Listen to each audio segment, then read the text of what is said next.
Hello, I'm Bob Harrison. This week on Bob Into Buildings, I'm visiting King William's College, passing the airport on my way to Castletown, round the second airport roundabout. The entrance to the college is on the left-hand side of the road, down its welcoming straight drive and those inevitable speed bumps. The buildings are a mishmash of styles, but still look welcoming. And on entering the college itself, I meet up with college historian Mike Hoy.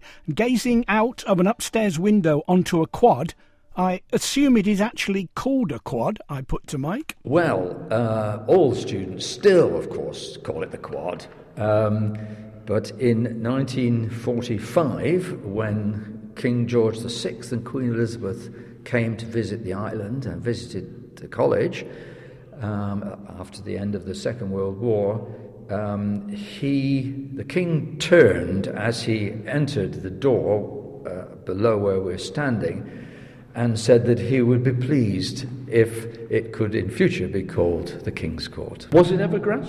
It was, it may have had grass. The early photos that we've got are earth, because in the corner down here to our left were the stables. So right through the 19th century, of course, that was what was used. So that all the stables were there. And so the ground and all that was open. There were no buildings there. That was the way the horses came in. So it was just earth, and this wasn't paved until the 1930s. As we look out of this window again, we're looking across at where at present is the King's Court Theatre. Yes. But there are sort of differences of architecture. Now, is that the oldest? We're looking at King's Court Theatre? Yes, that's the oldest of what you might call the outbuildings. Okay. That are actually outside the footprint of the original school and its extensions. But that was a freestanding building, and that was opened in 1900. And it was opened as a gym on the first floor, which is where the theatre now is, and underneath technology workshops, which always had an important part right through the later 19th century and early 20th century, an important part in the kind of education that was offered here. But that was stood on its own. And then something else was added on and yes. added on. Now, to be very truthful, as you come up that romantic drive, it unfortunately looks like it, doesn't it? Because yes. There is no pleasing view. Yes. I'm sorry, Michael, if I've offended. No, you haven't. You're absolutely right. It's an architectural mishmash. It's a complete mess. And of course, that was never the way that was planned to be the entrance to the college. Way in that was envisaged back in 1830 was, of course, from that very important road on the island, the road between Castletown and Derby Haven. And of course, as you come up the drive, you've got what looks like a Tudor cricket pavilion as well that really sticks out as well. Yes, all these things have been sort of added on, and I suppose they've been added on whenever an appeal for money has brought in some cash, or whenever there's been a real need to try and expand to fit in the students, because that original foundation of £6,000 was all used up in building, and there's never ever been any money to maintain. Cost of ownership was not in their minds in 1830. And then you've got some modern architecture as well in amongst it, which I suppose has a certain charm. Yes, I mean, some of it, there's a relatively new extension to the music school and some boarding area there, works quite well. It backs onto the airport wall and has quite a sort of modern feel, and it's quite practical. One or two of the other buildings that have been put up over the years have no charm whatsoever. Maybe they're practical. So what percentage of boarders with the whole student body? Well, now it's about 25%, and most of those are in years 12 and 13. Our sixth formers are here studying for the International Baccalaureate, which, of course, the college doesn't do A-levels. And that number, that percentage, has shifted over the years, and of course, early on in the 19th century, the balance was well and truly the other way. far more boarding students, including from the island, because then, of course, before the island railway started, you couldn't really come from very far away as a day student on a horse. Got the horses in the stable. Yes. But for example, T.E. Brown, when he was a boy here, he of course was the son of Robert Brown, who was the vicar of Kirkbraden. But he stayed here with a family in Castletown, so he didn't go backwards and forwards to home. That was quite impossible. Why was it like split into two sites with the Buchan? The Buchan opened in 1875, and that was a gift from Laura, Lady Buchan. She gave. She was by then quite an elderly lady, and she was obviously very interested in girls' education, which was just beginning to flower in North London. And she gave a sum of money to the trustees of the college, asking them to set up a girls' school parallel to the college for girls. They duly did that. The foundation was not enough to build a building, and the Buchan School for girls existed right through the rest of the 19th century in rented accommodation. And it's not really until the early years of the 20th century that they're enabled by gifts to buy the buildings in Bowling Green Road, where they used to be. And then in the 1940s, with another gift, they were able to acquire West Hill. And that was still then the independent girls' school.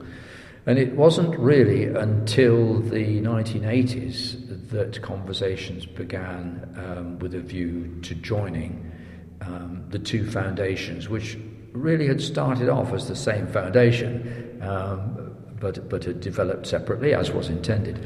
And it was by 1991 that the full amalgamation had taken place. And so now the Buchan, which is a lovely site, is for younger children up to 11, and then 11 plus there on this site. We ought to be really thankful for people that are inspired by education to actually put money behind it all the way through the story. Yes, that's right. And what benefit the island has had from that right through. And if that money hadn't been given, well, there would be no foundation like this at all. I mean, think how long it took for the Board of Education to be able to set up the island secondary schools. Castle Rushen High School, of course, not until after the Second World War. It's a huge investment, and we're very, very fortunate. Long may it remain. Indeed, yes. Still in King William's College, Mike Hoy and myself walk into the famous Barovian Hall, which is at the very centre of the college. We're standing in the Barovian Hall. We're standing in the hall as it was renovated, redesigned, and opened in 1937. So this dates from 1937. The actual building, of course, is from the original 1833. So this is the north transept. So this is the wing that stretches towards the airport, and the tower is here. The tower, of course, in the middle, where the south front and this transept join. And we're standing on a floor that in 1833 was not there, because this was one huge cavernous building. Gosh. Apparently freezing cold, no plaster on the walls, drafty. And in fact, it was the chapel. The chapel part of the foundation was not just for the students of the college, it was the chapel of ease for Derby Haven. And Derby Haven then, of course, was a significant settlement. They had no chapel of their own, It was a long way to walk into Castletown, and Bishop Ward, who collected some of the money, which went alongside Bishop Barrow's original foundation, had collected that in order to provide a chapel of ease. So this was the chapel. It was huge and not very practical. So they sprung a floor in, yes, and now it's a refectory by the sound. Yes, it is. This floor is relatively new, and if when we're outside looking back from the King's Court, you'll see that the upper windows where we're standing are lancets suitable for a chapel, but underneath they're sash windows, because that's when the underneath part was converted into classrooms. And it was used, this was divided up into, at that stage, in the 19th century, into a library at this far end. And where we're standing, we're in the middle, towards the tower. This was classroom areas and study areas, and up above our heads there was another floor put in, and you see these windows. So there are no windows there because that was the library and went right up to the roof, but here there was another floor accessible from the staircase under the tower, and they were dormitories. Not much light. No, not much light, and not much heat. The year of 1937 for an investment on this account was a strange year because the world was looking towards war. Yes. It was the culmination of a process that had been going on for 10 years. And it took so long because there was no money. There never has been any money. The money that was collected, or the trust that was used to build the college, £2,000 from Bishop Barrow's trust, £1,000 collected by Bishop Ward, £3,000 collected by Lieutenant Governor Smelt amongst the people of the island, £6,000 that built the college in 1830, opened in 1833. Was there a previous school? No. Well, there was the foundation. Bishop Barrow is 1668, and that's when he bought the land, which is the footprint now on which the college sits, Hango Hill Farm and Ballagillia Farm. Ballagillia Farm, the bigger of the two, the college lost to the Admiralty during the Second World War when it was bought for Fleet Air Arm, and then of course it's Ronaldsway Airport. But originally, Bishop Barrow invested his own money to buy the leases from the 8th Earl of Derby for these two farms, and that money was used to educate students beyond the grammar school age. So these were young university-age students to be educated to be the priests or to be the officers of governance. Students from the island? Yes, all from the island. And they were either educated at what he called an academic college on the island, which wasn't always available, but they could also go on that foundation to Trinity College Dublin, or Oxford or Cambridge. And it's that investment, that trust, used in those two ways, which accumulated and was then used as a significant part of the cost in 1830 to build it. Inspired at the time? Yes, very much so. He's a remarkable man. We don't really know as much about him as we should. In 1668, not only did he endow the trust for academic education, but he also established a grammar school, and of course we've still got the grammar school building here in Castletown, and he set up and paid for primary schools right throughout the island for every boy and girl. And that's 200 years before they got round to it in England.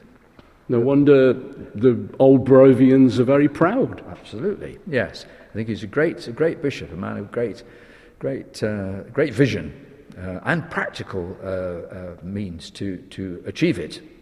I've got in the back of my brain there were originally 42 pupils. I don't know where I got that information from, but yeah, there wasn't all that many. There weren't many, yes. It opened with that kind of number, but within a very short space of time, the numbers had gone up. It was cheap, apparently. The fees early on were really set quite low. And it was unique in another way because it was the very first of what we'd call the new independent grammar schools. Quite different from Harrow and Winchester and Eton and so on, because it wasn't classics based. It had, for its time, a modern curriculum. And as the 19th century progressed, maths, science, technology really became the most important things. Hence the Nobel Prize for Bragg, the great physicist. Was the Derby family helpful? History doesn't come out well for the Derby family, does it? They were, I think we could say that Charles, the 8th Earl, who never came here, and who was preoccupied with trying to raise money to buy back his estates, which were sequestered during the Civil War. But he did allow Bishop Barrow, to buy from him the leases. So he didn't obstruct that, but he didn't play any positive role. It's all down to the bishop and the island church. So why is it called King William's College? Yes, right. This is a great story. There's you can see there's a portrait of him there. It's a copy of the portrait in the National Portrait Gallery in London. In full Admiralty wear as well. And he is, of course, William IV. He's the Sailor King. And that dates, of course, from 1833 when this foundation opened. Strapped for cash, as always. What shall we do? The trustees of the day thought, right, we'll write to the king and ask for some money. And they duly did that. And, of course, King William IV wrote back and said, I will give you something much more valuable than money. I'll give you my name. Clever. He was a politician. He was indeed. So he's William. That's William IV. It's named after him. The other portraits here, over here, there's Isaac Barrow, Bishop Barrow. That's a copy of a portrait in Peterhouse in Cambridge, the college that he was a fellow of. Over here is Bishop Ward, William Ward from the early 19th century, who raised money for the church part of the foundation. And then this here is Edward Wilson, who was the first of the principals. There's lots of history in this room, isn't there? Yes, there is. And think of how many students it's seen over the years.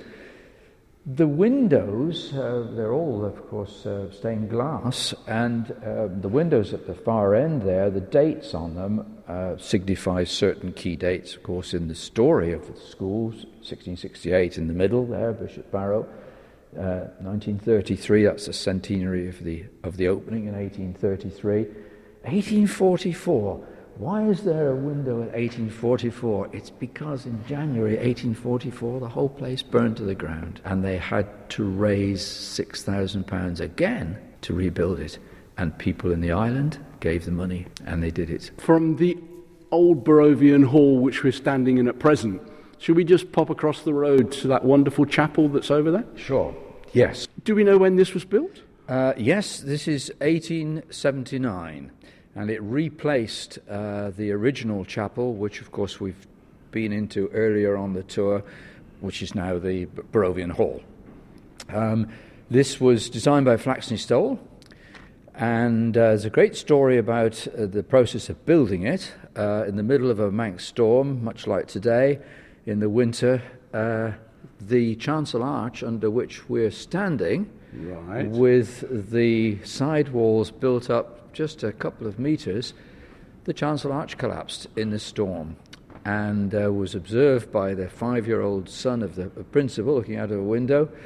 The design was altered, and what we've got, instead of a high side wall building with a shallow pitch roof. We've now got low side walls and this very tall, steep pitched roof, which is really very distinctive. And the acoustic's not brilliant, but visually it's great. And from where we're standing, all you can see is wood, vast amount of wood in it. Well, as you can imagine, that will have been quite a challenge when it was being built. 19th century, no wood on the Isle of Man. The wood in the college, in the main building, and here was all imported from the Baltic. And as you can rightly see, these are huge beams, and the perspective, of course, foreshortens it, but they really are long, tall beams. They move in the wind. In the winter, you can hear them creaking and moving, but of course that ensures that it doesn't fall down.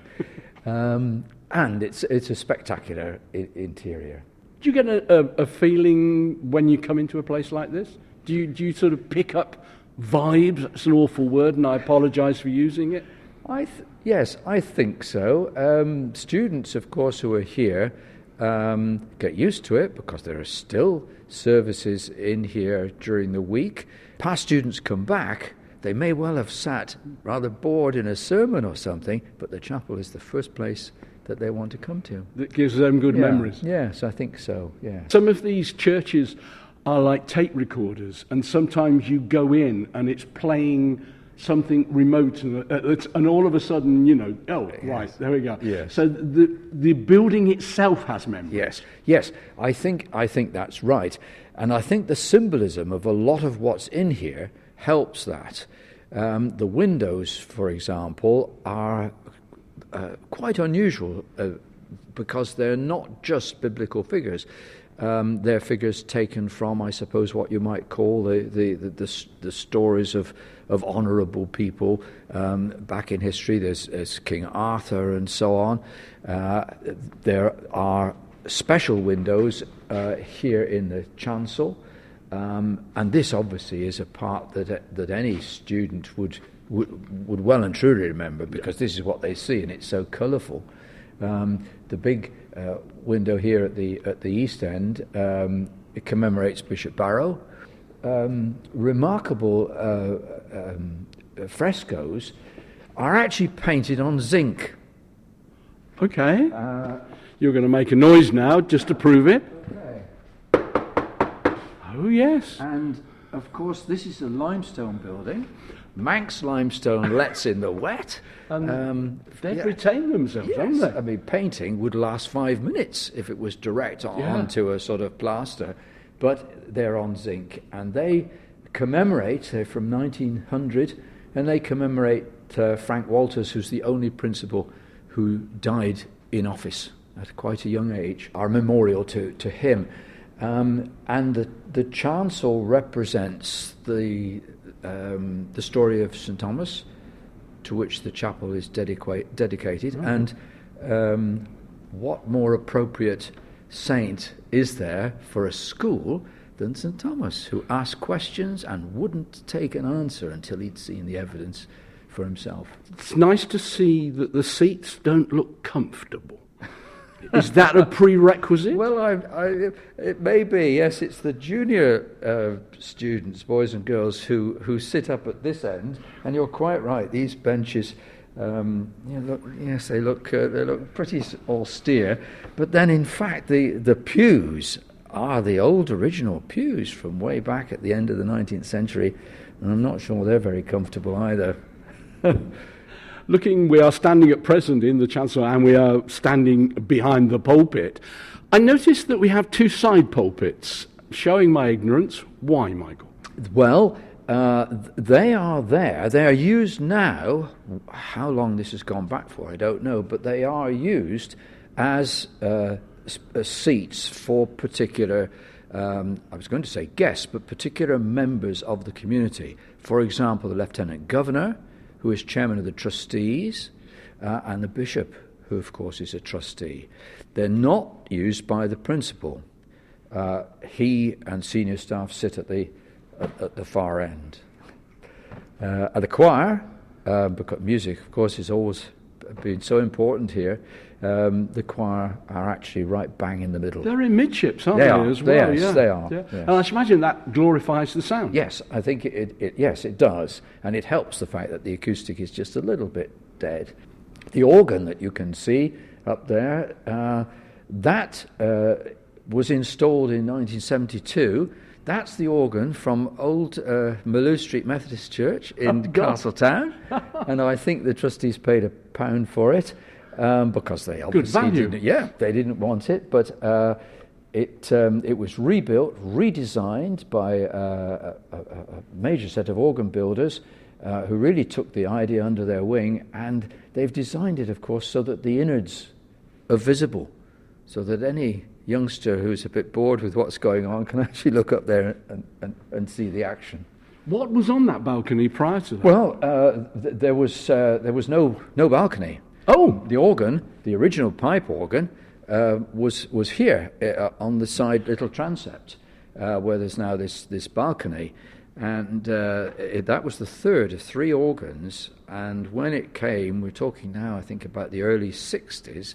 When it came to looking at what they could do with it, they found it was full of sand because, of course, it blows in, gets in every nook and cranny and couldn't be rebuilt. Today on Bob Into Buildings, we have focused on King William's College. My thanks to Mike Hoy and the staff at the college for their help. Listen again to the programme, manxradio.com, and check out the podcasts. I'll be back next week at the same time to focus on another of the island's buildings. Mark Tiley next with Greatest Hits. From me, Bob Harrison, good evening.